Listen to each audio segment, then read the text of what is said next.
Hello everyone, today we will be making Kaju Katli. My name is Lishan. I'm Gayatri. I'm Jessica. I'm Adrian. Kaju Katli is a traditional Indian sweet dish and it's made of cashews, so if you're allergic to nuts, this might not be the right recipe for you.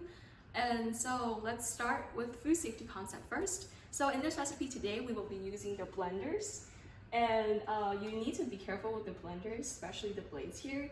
Be sure to not do this while you're blending and starting up the blender. So in this recipe, we'll be using a heavy metal pan and the stove to heat up sugar and water. And a food safety thing is to not touch it because of conduction and the direct heat from the stove. This recipe serves for 5 people and it takes about 30 minutes.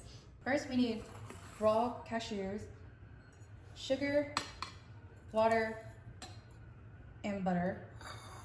And then for flavoring, we had pistachio. So first, we're going to be powdering the whole raw cashews in a blender.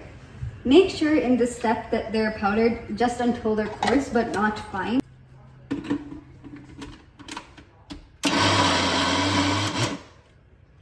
Okay, so now we've ground our cashews and this is the texture you should be going for. It should not look fine powder-ish.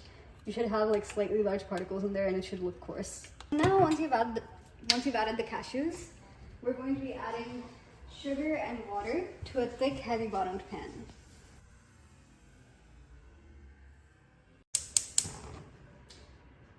Turn it on medium to low flame and just wait for it to boil. So now our sugar syrup is at the right consistency. We're going to add in the cashew mixture, like this.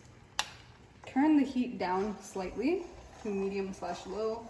If you want to add in extra flavorings, now's the time. For our extra flavorings, we've got about 2 pistachios and 2 cardamom, just pound up.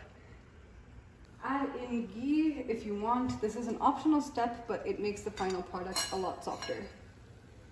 And now we're going to just stir a bit for about 8 minutes. We've been stirring for about 8 minutes now, and the mixture is starting to thicken. We'll leave the sides of the pot a little bit.